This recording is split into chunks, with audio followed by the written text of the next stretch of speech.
This program deals with sensitive topics that may not be suitable for everyone. Listener discretion is advised.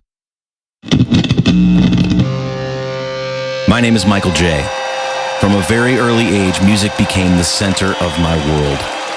But as my father always said, you don't choose music, it chooses you.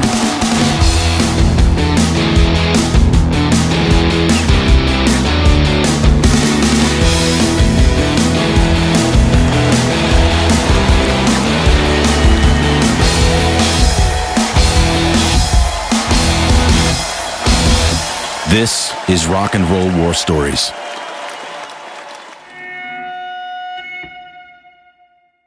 While this podcast doesn't really tell a linear story and will jump back and forth through time, it's actually best to start at the beginning.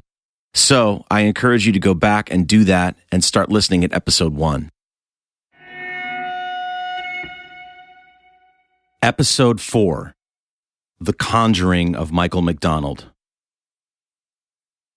Sleeping with the windows open, and the AM radio, crickets and the distant traffic, and the sounds of Baker Street and Tom Petty.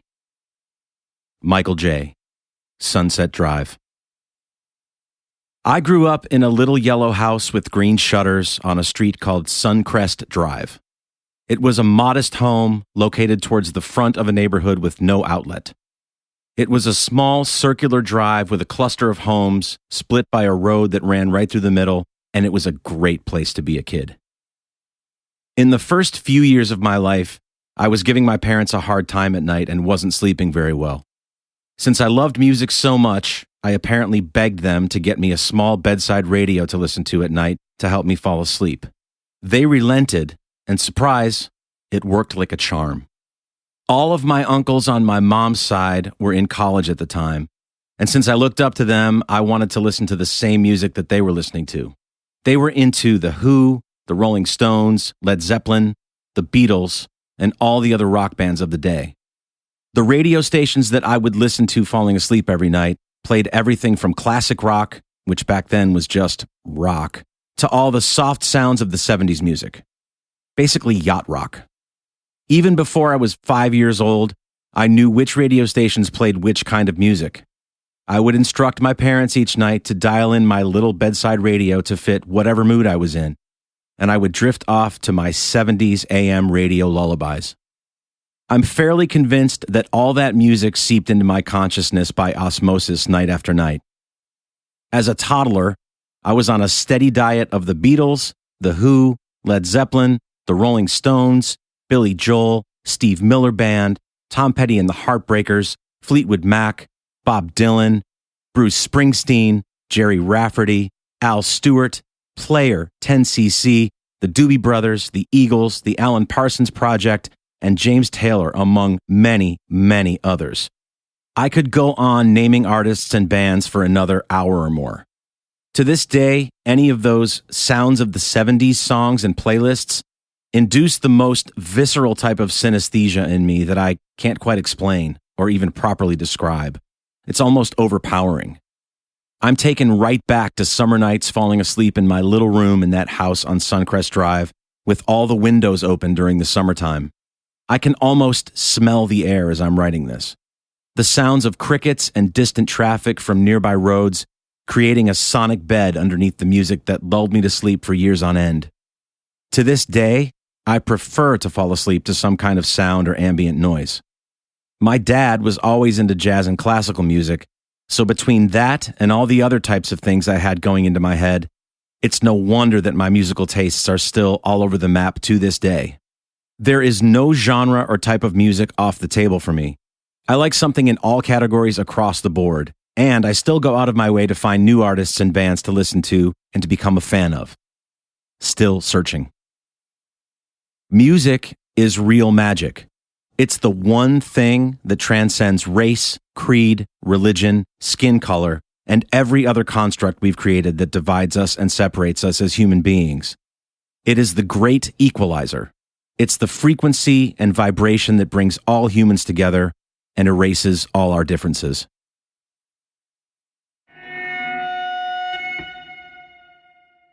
One, Yamaha's Soundcheck.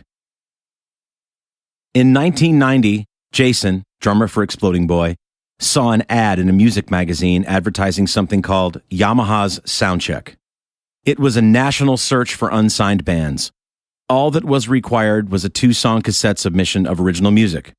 At that time, we had plenty of recorded material to choose from as we were working on our debut album. So, we sent in a tape and went about our business with our fingers crossed that we'd hear something back. And we did hear back, pretty quickly. We went through a couple rounds of judging that year, and we made it pretty far. Unfortunately, we were eliminated before the final round. The people at Yamaha were very encouraging, however, and urged us to enter again the following year. Undaunted and with nothing at all to lose, the following year when the contest opened up again, we sent in another tape, and much to our surprise, we made it to the finals. This round involved Yamaha sending out 2 judges to go and see each of the 10 semifinalist bands perform a showcase in their hometowns to narrow the field down to 5 finalist bands. These 5 bands would then be flown out to Hollywood, California to compete on a nationally syndicated television special until a winner was chosen. Over 2,500 bands had entered that year, so we felt really good about this. We managed to get one of the venues we played regularly at that time in Rochester, a place called Backstreets, to open up the afternoon that the representatives from Yamaha flew in from LA. We gathered as many friends, relatives, and fans of the band as we could to come out and support us, and we played a short set that afternoon. The stars must have aligned in just the right way that day, because the band was on point and firing on all cylinders. The Yamaha judges were duly impressed and informed us that they still had a few more bands to see before they could make a decision. They told us they would reach out via phone as soon as they knew who was going to be making the trip to Hollywood. Not very long after that, we received a phone call telling us that this was indeed our year. The judges loved us. We were going to Hollywood. A few months later, we boarded a flight from Rochester to LAX. We were asked to document our trip and to supply as much video content as possible so that Yamaha could take the footage and chop it up to use bits and pieces as part of the final television show. That was the easy part for us. Fortunately, in a time before everyone had a high-quality video camera in their pocket on their phone, we always had a video camera around somewhere. We documented everything. Hours and hours of footage still exist that chronicles our shows, rehearsals, outings, road trips, and most of our history. I know this may not sound extraordinary to those of you that grew up in the age of cell phones, but remember, this was 1991. Cell phones existed, but only for very wealthy or privileged people. It would be at least another 10 years until the earliest and most primitive consumer cell phones even made their way into people's lives. When we landed in Los Angeles, we were met by a gaggle of photographers and videographers hired by Yamaha to capture our arrival. This was done, I'm sure, a bit on purpose to give us a little bit of the rock star experience. Anthony and I, very unaccustomed to flying at the time, had both taken Dramamine and were feeling entirely disheveled and out of it. I'm sure we looked like hell. Still, it was a nice touch on Yamaha's part. Very exciting. We were shuttled to the Sportsman's Lodge in Studio City, where we would be staying for several days. We met the members of the various other bands that we'd be competing against on national TV, all checking into the hotel at roughly the same time. All the groups had flown in from various locations across the U.S. Despite what you might think the vibe would have been, there was a sort of communal feeling of gratitude. We were all unsigned bands shooting for success. We had all made it to Hollywood, and we were all going to be on national television, and we were all in this together. We were considerably younger than the other groups, but they all treated us like equals. It was a really cool bunch of people. Our manager, Tony Gross, and his wife, Susan, had also flown out to be with us on their own dime, so we had a little bit of moral support in that department as well. We were assigned a tour manager for our time there that would be responsible for making sure we made our rehearsal times, and who would also shuttle us around Los Angeles and Hollywood for the duration of our stay. We were each given several $100s in per diem cash, a lot of money back then, and Jason, Anthony, and I all bought leather jackets on Rodeo Drive with the cash. Typical. Our tour manager's name was Chris Buttleman, and we all got along with him really, really well. His brother, Doug Buttleman, was one of the producers of the show, along with a guy named Bob Stabile, who, incidentally, was one of the A&R guys who had come to Rochester to catch our showcase gig. Chris had a guitar repair shop located at the studio rehearsal area where we would be filming the show. At the time we were there, he gave us a little tour. I immediately noticed a 12-string Martin acoustic guitar sitting on a stand in the corner of the room, and I asked Chris if I could pick it up and play it. He said, "Sure, man." And no sooner had I strummed a big G chord on it than Chris said to me nonchalantly, "That belongs to Glenn Frey of the Eagles." We thought it was so cool that Chris was working on stuff for Glenn Frey. This exact moment was captured on video and appeared in our band introduction for a brief second leading up to our performance when the show aired. My favorite part of that moment was the audio portion that never actually made it to air. I should mention that the guitar happened to be drastically out of tune when I strummed it. I smiled and said, "It's out of tune," and laughed. Jason's quick wit kicked in at that moment, and he said, "And that's why all those Eagles tunes sounded funny." We were some funny motherfuckers when we wanted to be. We had several tech rehearsals over several days prior to the show where the crew figured out camera and lighting cues for our appearance. They assigned each of us a tech for our gear who took fastidious notes on our various setups and would ensure that we didn't have to do anything except show up and play. It's funny how we musicians can base success on the level of stuff you have to be responsible for. If you have a tech for anything, you must have made it. Every musician listening right now is smiling because you know I'm right. Each band would perform 2 songs for the filming. If a particular band ended up winning, their second song would then be aired. The song that got us into the contest in the first place was a song called Blue Sky, which ended up appearing on our debut album, New Generation. That was the song the producers wanted in the show, so that's what we played. We also performed our song Charity as a secondary option. The show was hosted by Dweezil Zappa, son of the legendary Frank Zappa, and Holly Robinson, who was an actress famous for her role on the television show 21 Jump Street. Dweezil had also been a regular on MTV at the time as a VJ and was, and still is, an amazing guitarist and musician, much like his famous father. Both of them were very, very nice. Dweezil was immediately taken with the blonde Fender Stratocaster that was my main guitar back then, and during rehearsals, he and I had several conversations about guitars and gear. And this could be my 19-year-old imagination running away with me, but Holly Robinson, who would later become Holly Robinson Pete after she married Rodney Peete, the famous NFL quarterback, seemed very taken with me. Either that or she just really liked our band. It's probably the latter, but she pulled me aside in the hallway on the day of the show and gave me a wistful look and said, "I really dig your shit." I swooned a little. She was lovely. The judges for the show ranked very high on the holy shit meter for all of us.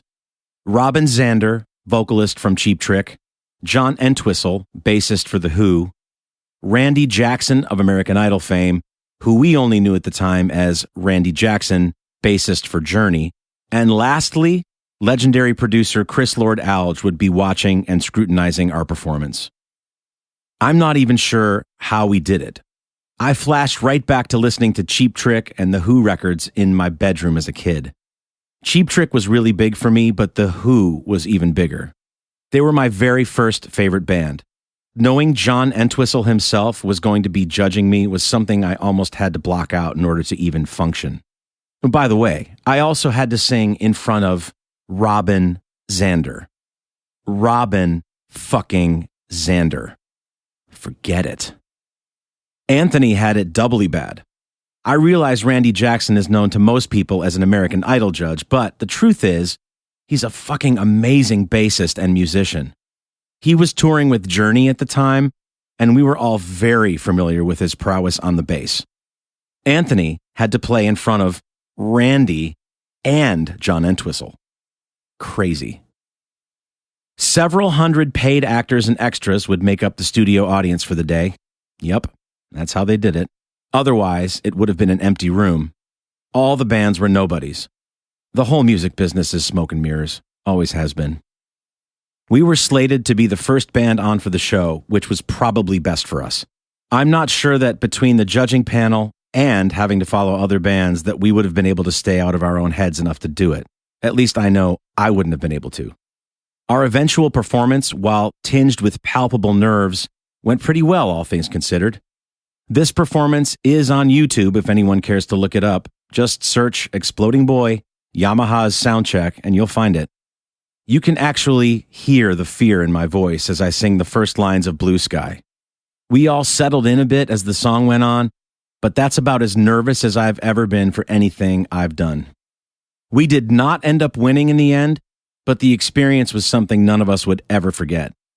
Several months later, the show aired nationally on ABC on New Year's Eve of 1991, heading into 1992. We all gathered as a band at our manager's house that night to ring in the new year with he and his wife and watched ourselves debut on national television. Keep in mind that there were only 4 major television networks at the time: ABC, NBC, CBS, and Fox. Countless millions of people at home on New Year's Eve that year would tune in and get to see us perform. I still remember it like it was yesterday. One of the most exciting times of our lives, to be sure.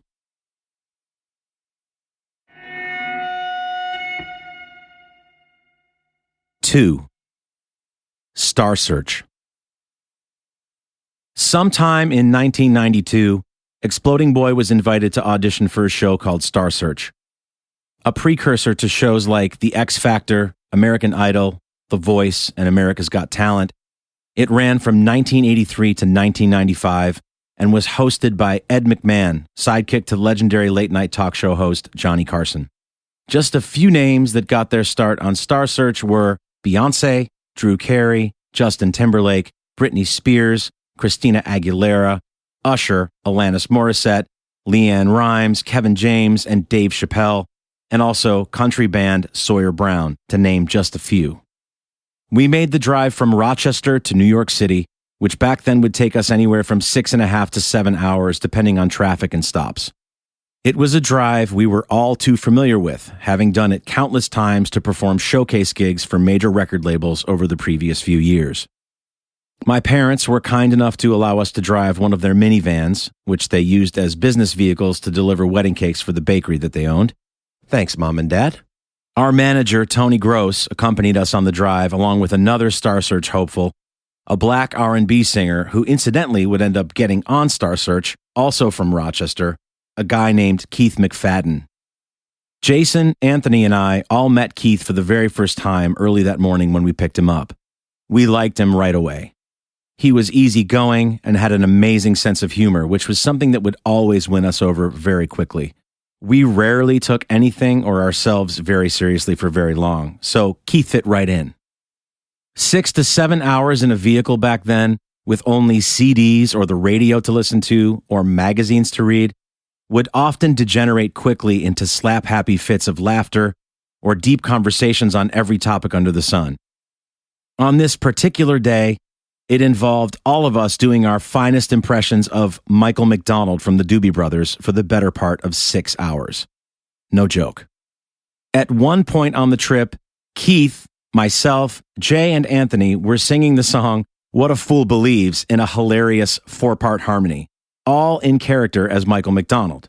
And just when the laughter would die down and things would get quiet again, someone would either say something or sing something in the Michael McDonald voice, and we'd be off again and rolling with hysterical laughter. By the time we pulled into New York City, I'm sure Tony, our manager, who had driven most of the way, was ready to be out of the van and away from our juvenile humor. As it so happens, we arrived several hours ahead of our scheduled audition time, which was to be held at SIR rehearsal facilities, so we had some time to kill. Tony made a phone call, and as luck would have it, arranged for all of us to get a tour of one of New York City's most legendary recording studios, a place called the Power Station. The studio was founded and managed by a guy named Tony Bon Jovi, who is the cousin of, you guessed it, John Bon Jovi. Bruce Springsteen, Paul Simon, Tony Bennett, David Bowie, Madonna, Herbie Hancock, Bob Dylan, and many others recorded iconic albums in this facility.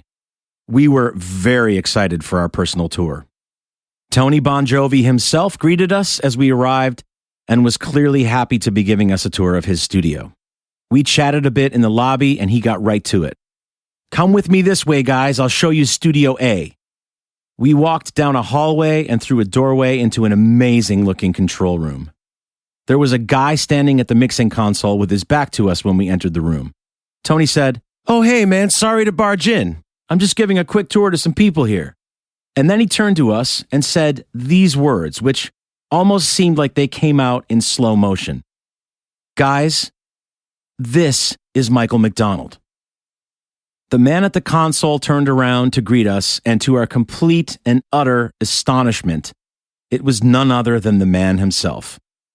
Michael fucking McDonald from the Doobie Brothers. The man with one of the most iconic voices in music, and the guy who we'd all been imitating for hours on end leading up to this chance meeting. He was very nice, very warm. He shook all our hands and said hello as every last one of us bounced between pure shock, stifled laughter, and just utter and complete disbelief. Had we somehow conjured Michael McDonald? Unreal. And I know what you're thinking, but I swear on my life that this actually happened.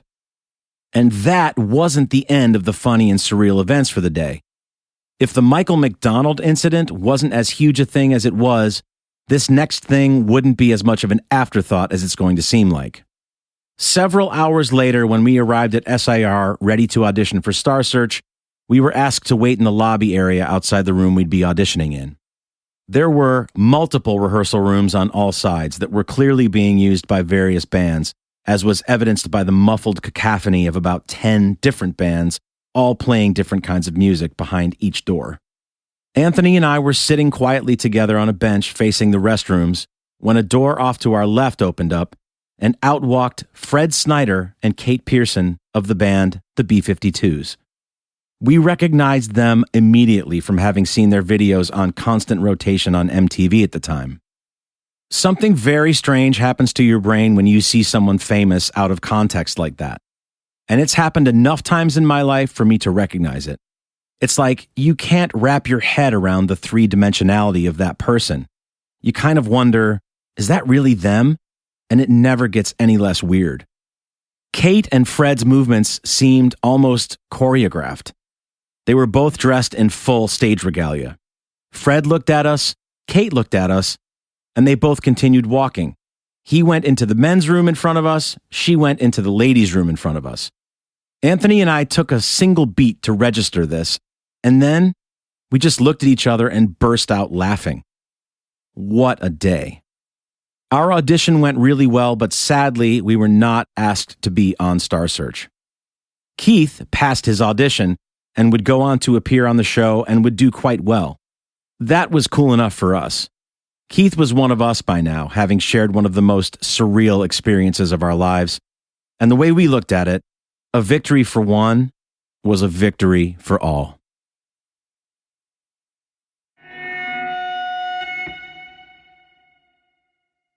Rock and Roll War Stories was conceived, written, and read by me, Michael J.